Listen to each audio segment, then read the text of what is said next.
Salve fratres, ada satu kebiasaan klasik dalam apologetika Protestan. Ketika denominasi sudah tidak terhitung, doktrinnya saling bertabrakan, tafsirnya beranak pinak seperti rumput liar di musim hujan, maka semua itu segera diberi nama indah, kesatuan rohani. Terdengar sangat-sangat manis ya, seperti rumah retak dari fondasi sampai atap. Lalu pemiliknya berkata, tidak apa-apa, yang penting kami sama-sama percaya rumah itu penting. Argumen bahwa 1 Korintus bab 1 ayat 10 hanya berbicara tentang kesatuan organisme dan bukan kesatuan gereja yang nyata adalah contoh bagus dari eksegese yang sudah lebih dulu takut pada kesimpulan. Paulus tidak berkata, silakan berbeda-beda asal sama-sama merasa dekat dengan Kristus. No. Paulus berkata seperti ini, hendaklah kamu seia sekata, jangan ada perpecahan di antara kamu. Itu bukan puisi abstrak ya. Itu tuntutan kesatuan nyata dalam pengakuan iman, pengajaran, dan hidup jemaat. Lucunya, ketika Paulus menegur golongan, aku dari Paulus, aku dari Apolos, aku dari Kefas, Protestan membaca teks itu lalu melahirkan Lutheran, Calvinis, Zwinglian, Baptis, Anglikan, Metodis, Pentakosta, Karismatik, Injili, Reformed Baptis, dan seterusnya. Keren sekali kan? Paulus memadamkan api sektarianisme, Protestantisme menjadikannya industri kreatif. Lalu muncullah mantra kedua, angka puluhan ribu denominasi itu hoax statistik. Baik, angkanya mau dikurangi silahkan. Mau dipangkas jadi ribuan, ratusan, puluhan, masalahnya tetap sama.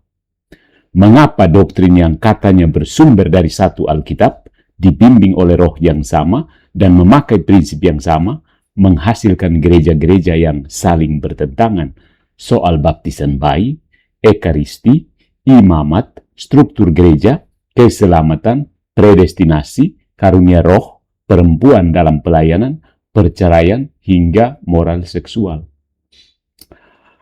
Jangan sembunyi di balik kalimat, kami sepakat pada doktrin esensial. Siapa yang menentukan mana esensial dan mana sekunder? Luther kah? Calvin kah? Sinode lokal? Pendeta YouTube? Grup WhatsApp teologi? Inilah masalahnya.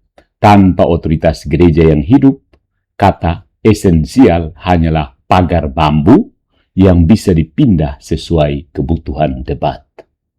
Kemudian reformasi dijual sebagai koreksi total terhadap Roma yang melenceng. Tentu saja gereja pernah punya skandal, dosa, korupsi, dan pejabat busuk. Katolik tidak perlu pura-pura suci seperti brosur seminar motivasi. Tetapi dosa pejabat gereja tidak otomatis membatalkan gereja. Sama seperti Yudas tidak membatalkan kerasulan, Petrus yang menyangkal tidak membatalkan jabatan rasuli, dan imam-imam buruk Israel tidak membatalkan bait Allah.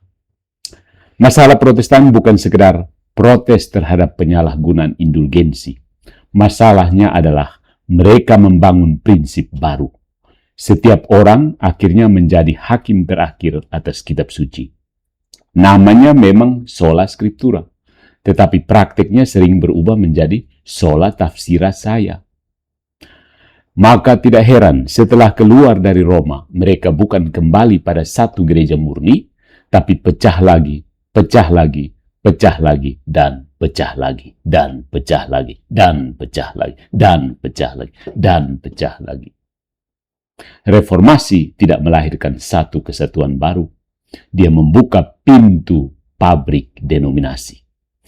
Soal skisma 1054 dan krisis 3 paus itu sering dipakai sebagai peluru murah. Ya, sejarah Katolik punya luka, tapi bedanya jelas. Luka dalam tubuh bukan bukti bahwa tubuh itu tidak ada. Dalam Katolik, perpecahan dapat disebut perpecahan karena ada pusat kesatuan yang jelas. Dalam Protestantisme, perpecahan sering tidak bisa disebut perpecahan karena sejak awal memang tidak ada pusat yang mengikat. Semua berdiri dengan Alkitab di tangan dan tafsir sendiri di kepala. Nah, tentang analogi iman iblis, intinya bukan mengatakan Protestan adalah iblis.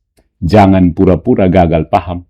Maksudnya sederhana, sekedar mengaku percaya kepada Kristus belum cukup sebagai ukuran kesatuan penuh. Iman yang benar harus tinggal dalam kebenaran yang utuh, dalam gereja yang satu, kudus, Katolik, dan apostolik. Mengatakan bahwa kami menghasilkan buah pertobatan juga tidak menyelesaikan masalah. Allah bisa bekerja di luar batas kelihatan gereja Katolik. Itu tidak berarti semua perpecahan dibenarkan. Buah pastoral tidak otomatis membenarkan fondasi eklesiologis. Seorang dokter liar bisa saja pernah menolong orang, tetapi itu tidak membuat praktik liarnya menjadi sah. Keselamatan memang karena rahmat Allah, bukan karena kartu anggota organisasi. Tetapi gereja bukan sekedar wadah buatan manusia. Itu reduksi khas modern. Kristus mendirikan gereja. Lalu manusia modern menurunkannya menjadi komunitas minat rohani. Padahal Kristus berkata kepada Petrus, "Di atas batu karang ini aku akan mendirikan gerejaku." Dia memberi kunci kerajaan surga. Dia memberi kuasa mengikat dan melepaskan. Dia mengutus para rasul secara nyata, bukan mendirikan kabut rohani tanpa alamat. Jadi, masalah denominasi bukan soal variasi musik, warna mimbar, atau gaya khotbah. Masalahnya lebih dalam. Protestantisme tidak memiliki prinsip kelihatan yang mampu menjaga kesatuan doktrin secara final. Ketika konflik tafsir muncul, semua kembali pada klaim masing-masing. Alkitab berkata demikian. Lalu berdirilah gereja baru. Rapi, legal, penuh ayat, dan tetap pecah. Itulah ironi besarnya. Katolik dituduh legalistik karena punya otoritas, sementara Protestantisme menyebut perpecahannya sebagai kebebasan Injili. Maaf saudara, itu bukan kesatuan gereja. Itu federasi tafsir dengan parfum rohani. Kristus tidak mendirikan ribuan cabang yang saling mengoreksi sambil mengaku sama-sama paling biblis. Dia mendirikan satu gereja, bukan satu perasaan, bukan satu slogan, bukan satu playlist pujian. Satu gereja, kelihatan, apostolik, sakramental, dan historis. Dan disitulah argumen denominasi Protestan jatuh tersungkur. Bukan karena mereka tidak mencintai Kristus, tetapi karena mereka tidak mampu menjelaskan mengapa cinta kepada Kristus harus melahirkan begitu banyak meja, begitu banyak mimbar, begitu banyak tafsir, dan begitu banyak gereja benar yang saling berdiri sendiri. Kalau itu disebut kesatuan, maka kapal pecah di laut pun bisa disebut armada. Jadi, kesatuan Protestan itu kesatuan apa? Kesatuan halusinasi.